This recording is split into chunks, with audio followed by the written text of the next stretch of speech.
Oke, jadi kita udah belajar gimana caranya kalian bisa analisa kripto, gimana caranya kalian bisa beli kripto. Di sini kita akan belajar gimana caranya bikin portofolio yang optimal.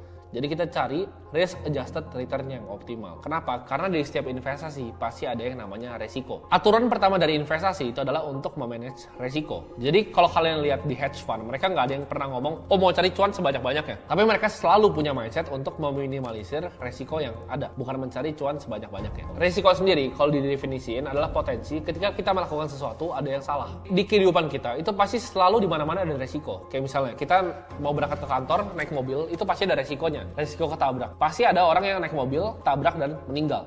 Itu nggak mencegah kalian untuk nggak naik mobil. Sama kayak misalnya kalian parachute gitu. Kalian mau lompat dari pesawat pakai parachute. Ada resikonya? Ada. Tapi kenapa kalian lakuin? Karena ada benefitnya. Oh, thrillnya, senangnya. Kalian pasti ngecekin. Kalian double check, kalian triple check. Kalian bener-bener cekin tuh apakah ini parachute-nya bisa kebuka atau enggak nih. Jadi resikonya diminimalisir sekecil mungkin untuk mendapatkan kesenangan. Sama di investasi juga sama. Minimalisir resiko untuk mendapatkan return yang kita mau. Nah, ini gua akan ngajarin kalian risk management yang simple dalam kita bisa investing di kripto ya. Yang pertama adalah systemic risk, yang kedua adalah unsystemic risk. Systemic risk ini di mana kayak misalnya FTX. FTX kemarin tuh menurut gue adalah systemic risk, di mana karena FTX jatuh, Bitcoin jatuh, semua harganya ikut jatuh. Jadi kalian mau diversifikasi koin dimanapun akan kena semuanya. Itu adalah resiko dari market as a whole. Jatuh semua satu marketnya. Itu resiko sistemik yang kita nggak bisa hindarin dengan diversifikasi. Nah yang kedua itu adalah unsystemic risk. Ini resiko yang kita bisa hindari dengan melakukan praktek yang namanya diversifikasi. Artinya apa? Koin, misalnya kita yakin banget nih sama satu koin, itu bisa ke nol. Kayak misalnya kita cari koin-koin yang micin segala macam, itu bisa ke nol. Itu masuk ke unsystemic risk, di mana ada peluang suatu investasi kita bisa ke nol. Nah kita cegahnya gimana? Dengan nggak beli cuma satu koin. Contoh misalnya kalau orang yang zaman dulu percaya banget layer one kayak Luna, dia all in di Luna, semua uangnya di Luna, habis karena yang namanya unsystemic risk. Karena kalian nggak ngerti kenapa nggak boleh tuh cuma pegang satu layer one coin. Beda seperti Bitcoin dan Ethereum ya, yang memang track recordnya udah terbukti. Nah sekarang pertanyaannya, berapa uang yang kita mau resikokan untuk berinvestasi di cryptocurrency? Dengan ingat kadang token itu bisa ada yang jatuh ke nol dan nggak pernah kembali lagi. Ada juga token yang bisa dia jatuh dulu, ya kan? Kita udah panik, kita udah jual, dia baru terbang. Nah itu resiko juga, unsystemic risk juga. Goal dari investasi di kripto adalah untuk mendapatkan risk adjusted return yang optimal, bukan return setinggi-tingginya. Dengan meresikokan semua yang kita punya. Invest only yang lu bisa hilang, dan kalau hilang itu nggak apa-apa. Ini gue mau kasih contoh dua orang ya, Johnny sama Budi. Johnny misalnya sama Budi sama-sama beli Bitcoin sekarang di harga 260 juta. Terus turun tuh harga Bitcoin tahun depan ke 210 juta. Minimal Johnny ini orangnya santai. Ya Johnny kayak yowes lah, ini duit juga gue nggak pakai gitu kan, nggak apa-apa 210 juta. Nah si Budi uangnya dari 260 juta, sama belinya sama Johnny barengan belinya. Tapi tahun depan si Budi ini harus nikah, tapi dia pakai dana nikahnya untuk beli Bitcoin dengan harapan ke 300 juta. Begitu di 260 ke 210, Budi kan tetap harus nikah, masa nggak jadi nikah kan sama calon bininya. Budi nikah, 210 ditarik, ruginya berapa? Budi rugi 50 juta. Sedangkan Johnny dengan satu koin yang sama, dia tahan sampai 2030. Johnny dapat uang berapa? Cuan 3 miliar, karena 2030 prediksi 3,3 miliar. Johnny dapat 3 miliar, Budi hilang 50 juta. Beli koinnya sama, waktunya sama. Bedanya apa? Johnny pakai uang yang bisa hilang, Budi pakai uang buat dia nikah. Jadi jangan kayak Budi, pakai uang yang kalian bisa hilang, bukan uang dapur ibaratnya. Kalian pakai sehari-hari untuk makan, untuk dan lain-lain. Di sini kita bisa lihat relationship antara resiko dan return ya. Jadi ini dari yang paling rendah dulu. Ada cash ya kan. Ada juga bank deposit, ada juga obligasi, ada juga corporate bonds, ada juga reksadana ya kan, lebih agresif tapi masih dikelola MI.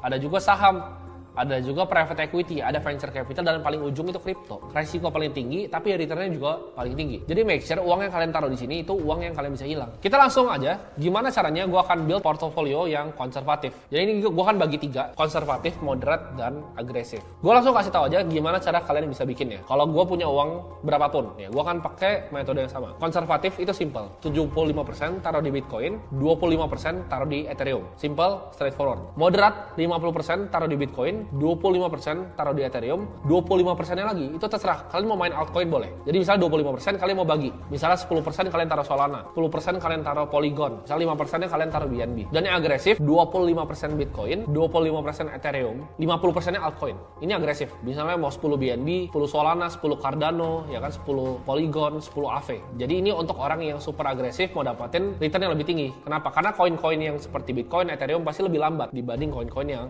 lebih cepat. Saran saran gue untuk yang pilih altcoinnya, yang untuk yang moderat sama yang agresif itu adalah pilih 3-5 altcoin yang kalian benar-benar yakin, dan kalian pilih industrinya. Misalnya kalian mau di DeFi gitu, kalian mau di decentralized exchange, kalian mau di gaming atau metaverse, kalian pilih sektor yang kalian pelajarin dalam dan kalian tahu luar dalamnya seperti apa dan kalian masuk. Tetap untuk jaga portfolio tetap harus ada selalu Bitcoin dan juga Ethereum. Sisanya kalian bisa main di altcoin yang lain. Jadi contoh kalau misalnya kita position sizing ya, kita misalnya punya uang, ini gue contoh aja 100 juta. Misalnya kita taruh Bitcoin 75 juta dan Ethereum di 25 juta. Tapi pertanyaannya kalau kayak gini, kapan kita rebalance portofolionya? Jadi rebalancing portofolio itu hal yang dilakukan sama semua investor yang profesional, termasuk gue pribadi. Jadi kalau alokasi yang nggak sesuai apa yang gue mau, gue rebalance. Jadi cara rebalance itu ada dua. Yang pertama itu adalah time rebalancing, yang kedua adalah threshold rebalancing. Maksudnya apa? Time rebalancing itu kalian rebalance kripto kalian berdasarkan waktu. Contohnya, tiap sehari kalian rebalance terus, atau tiap seminggu, atau tiap sebulan, atau tiap tahun kalian rebalance, atau tiap quarter, tiap 3 bulan sekali kalian rebalance portonya. Misalnya Bitcoin 75 juta. Ini gue kasih contoh yang konservatif biar gampang.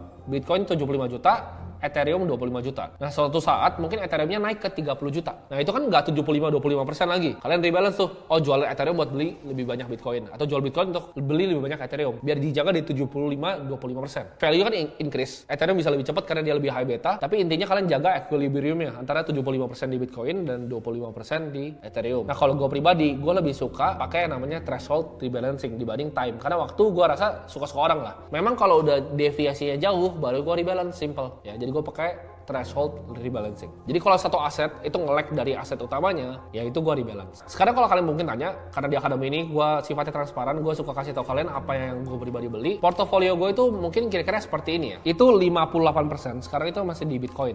Kenapa? Karena gue lagi nampung nih. Tadi turun lagi, gue bakal hajar lagi. Ethereum gue masih kecil banget, 4% ya. Dan sisanya adalah BUSD, atau gue bisa bilang sebagai cash. Cash gue kenapa besar? 37%. Karena gue lihat siklusnya ini lagi winter kan. Lagi winter, gue lagi nunggu nih 2023 sampai 2024 untuk gue hajar. Jadi strategi gue pribadi ini yang gue lakukan. Gue akan lihat nanti cari altcoin kecil yang gue bisa hajar di lain waktu.